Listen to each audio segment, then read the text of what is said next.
చాలా భక్తిపరుడు. అంతటి భక్తిపరుడు లేడు. ఎందుకంటే దేవుడు కోరుకున్నాడు. దేవుడు అతని ఒక కృపను దూరం చేయక శాశ్వత కృపను నిలిపాడు. దేవుడు అతని కుటుంబాన్ని, అతని సింహాసనాన్ని స్థిరపరిచాడు. కానీ దావీదు జీవితంలో మాయన మచ్చగా తండ్రిగా కుటుంబాన్ని చక్కబెట్టుకోలేకపోయాడండి. తండ్రిగా అన్ని విషయాలలో బాగున్నాడు. దేవుడు అంతటి వాడు అతన్ని ఇష్టపడి కోరుకున్నాడు. ఏ మచ్చలేదు, అతను ఏ తప్పు చేయలేదని చెప్పేసి దేవుడే సాక్ష్యం ఇచ్చాడు. కానీ తండ్రిగా దావీదు జీవితంలో ఆ బాధ్యత ఎందుకో నెరవేర్చలేకపోయాడు. అందుకే ముందుగా పుట్టిన వాళ్ళని కాకుండా నేను గర్భఫలాన్ని ఇస్తాను, అతనికి నేను తండ్రిని ఉంటానని చెప్పేసి వాగ్దానం చేసి తండ్రిగా ఉంటానని మాట ఇచ్చి అప్పుడు గర్భఫలాన్ని ఇచ్చాడు దావీదుకి. ఆ బిడ్డని దేవుడు కోరుకున్నాడు. ఏం జరిగిందని మనం గమనించినట్లయితే చదవండి.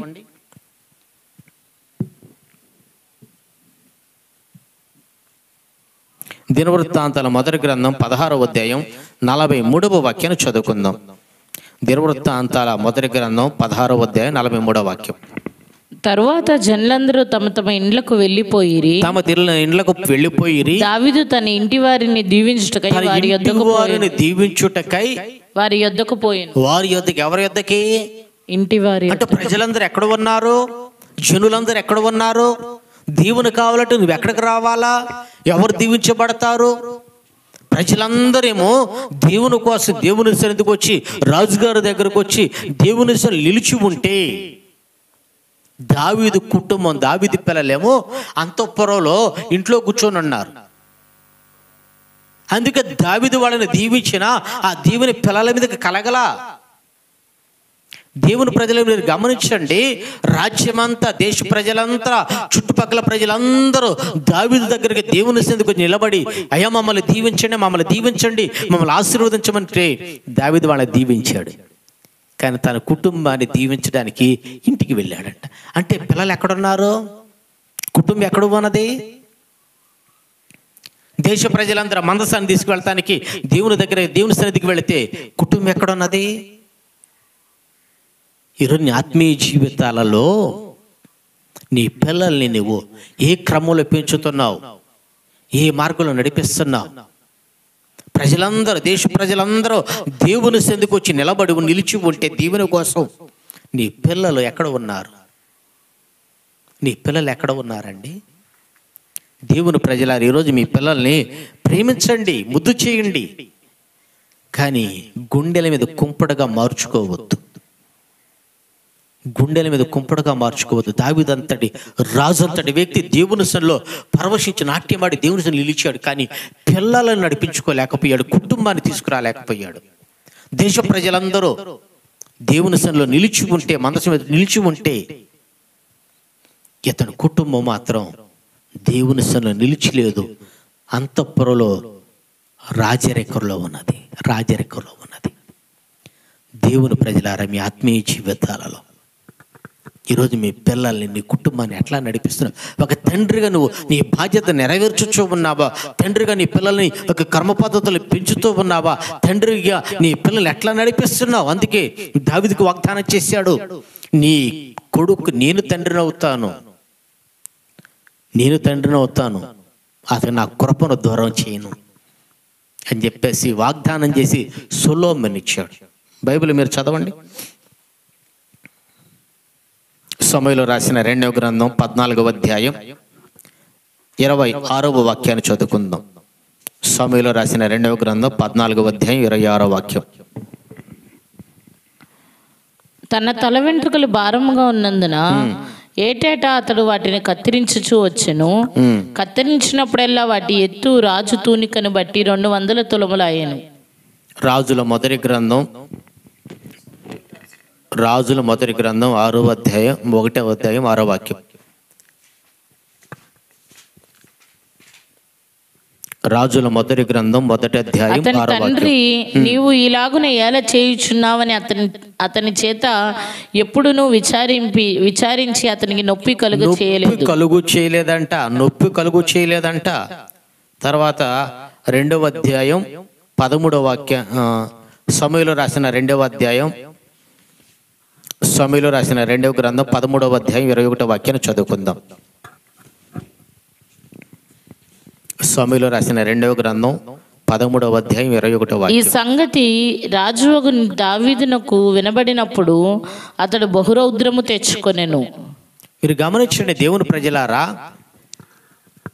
అదోనియా, అబ్షాలోం, అమ్నోన్ వాళ్ళ పిల్లలని మరి ఇంట్లో ఏం జరుగుతుందో గమనించలేదు, కానీ దేశాన్ని చక్కబెట్టాడు.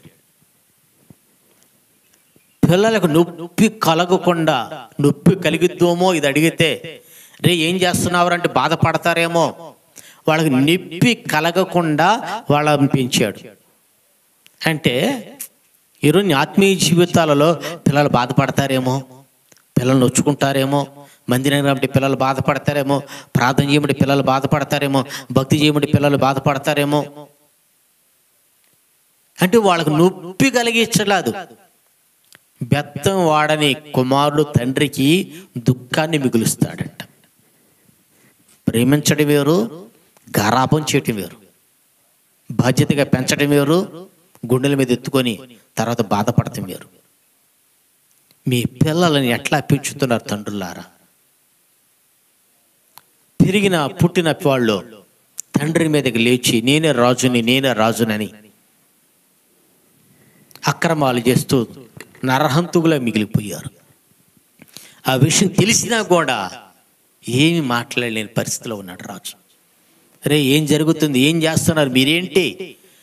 దేశాన్ని పరిపాలించవలసిన మీరు, సింహాసనం ఎక్కి రాజ్యాన్ని శాసించవలసిన మీరు, దేశ ప్రజలకి సమాధానం చెప్పవలసిన మీరు, నా తర్వాత మీదేగా సింహాసనం, నా తర్వాత మీదేగా అధికారం అని చెప్పేసి వాళ్ళకి బుద్ధి చెప్పి క్రమ పద్ధతులు పెంచవలసిన దావీదు పిల్లలని నొప్పి కలిగిద్దేమో బాధపడతారేమో, తను బాధపడ్డ బాధను దిగముంగుకున్నాడు, కానీ వాళ్ళకి నొప్పి కలిగించలేదంట.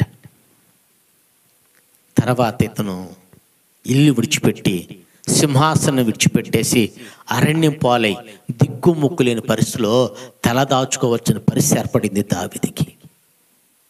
దేవుని ప్రజలారా, ఈరోజు మీ పిల్లల్ని ఎట్లా పెంచుతున్నారు? వాళ్ళు కష్టపడ్డా వాళ్ళని పెంచండి, వాళ్ళ చేతి నీడలో మీరు పెరుగుతారు. వాళ్ళు కష్టపెట్టకుండా మీరు పెంచండి, మీకు తలదాచుకోవటానికి దిక్కుమొక్కు లేని పరిస్థితిలో మీరు ఎక్కడ తలదాచుకోవాలని వెతకవలసిన పరిస్థితి ఏర్పడింది. అమ్నోను కానీ, అబ్షాలోము కానీ, అదోనియా కానీ తండ్రి బ్రతికుండగానే నేనే రాజుని అని చెప్పేసేసి సింహాసనం కోసం ఊళ్ళేరా. అక్రమం ఏరా నువ్వు చేసిన పని, అది సహోదరి కదా, ఏరా నువ్వేం చేసావు అని చెప్పేసి పిల్లలు పిలిచి గద్దించి బుద్ధి చెప్పలేని పరిస్థితి. కారణం ఏంటంటే వీళ్ళని దేవుని సన్నిధిలో నడిపించలేకపోయాడు. దేశ ప్రజలందరూ వచ్చేసి దేవుని సన్నిధికి వచ్చి మమ్మల్ని దీవించడం దేవుని ప్రజలందరూ నిలబడితే ఇతను మాత్రం తన కుటుంబాన్ని దీవించుకోవటానికి ఇంటికి వెళ్ళాడంట. అంటే పిల్లలు ఎక్కడ ఉన్నారు? మందిరానికి రావట్లా. పిల్లలు ఎక్కడున్నారు? ఆరాధనకు రావట్లా. పిల్లలు ఎక్కడున్నారు? పరిచర్య చేయడానికి రావట్లా. పిల్లలు ఎక్కడున్నారు? దేవుని సన్నిధికి రావట్లా. పిల్లలు ఎక్కడున్నారు? భక్తి చేయడానికి ముందుకు రావట్లా. పిల్లలు ఎక్కడున్నారు? వాక్యాన్ని ధ్యానించడానికి రావట్లా. అన్ని కార్యక్రమాల్లో పిల్లలు ముందుంటున్నారు, భక్తి కార్యక్రమాలు మాత్రం ముందుకు ఉండలేదు. ఈరోజు నీ ఆత్మీయ జీవితంలో దేవుని ప్రజలారా, నీ పిల్లలు పచ్చని ఒలివ మొక్కల వల్ల దేవుని సొలు పెరిగి దేవుని నిత్యరాజ్యంలో చేరాలి అంటే, ఆయన కృపలు మీరు నిలిచి ఉండాలంటే, ఆ కృప మీ పిల్లలకి కలగాలంటే, ఆ కృపలు మీరు వర్ధిల్లాలి అంటే, మీ పిల్లలని ఒక తండ్రిగా నువ్వు మీ పిల్లల మందిరానికి తీసుకురాగలుగుతున్నావా? మీ పిల్లల మందిరానికి మీరు నడిపించగలుగుతున్నాడా? యోబు ఉన్నాడు, పెరిగి పెద్దవాళ్ళైనా ఆ పిల్లల్ని వేకువని ఒక్కొక్కరి నిమిత్తం దహన బలులు, సమాధాన బలులు అర్పిస్తూ తమ హృదయలు దేవుని పాపం చేశారేమోమని, దేవుని దూషించారేమోనని పశ్చాత్తాపడినట్లుగా ఒప్పుకోండి, పశ్చాత్తాపడని యోబు తన పిల్లలు వేకుని దేవుని సన్నిధి తీసుకొచ్చాడండి. దేవుని సన్నిధి తీసుకొచ్చాడు. అందుకే ఆ పిల్లలు దేవుని సన్నిధిలో నిలిచి ఉన్నారు. దేవుని స్తోత్రం. ఈరోజు నీ ఆత్మీయ జీవితంలో తండ్రిగా నీ బాధ్యత నువ్వు నెరవేర్చుతున్నావా? ఒక సంఘ కాపరిగా, తండ్రిగా కుటుంబ బాధ్యత కలిగిన సేవకుడిగా మీ కుటుంబాల కొరకు మీ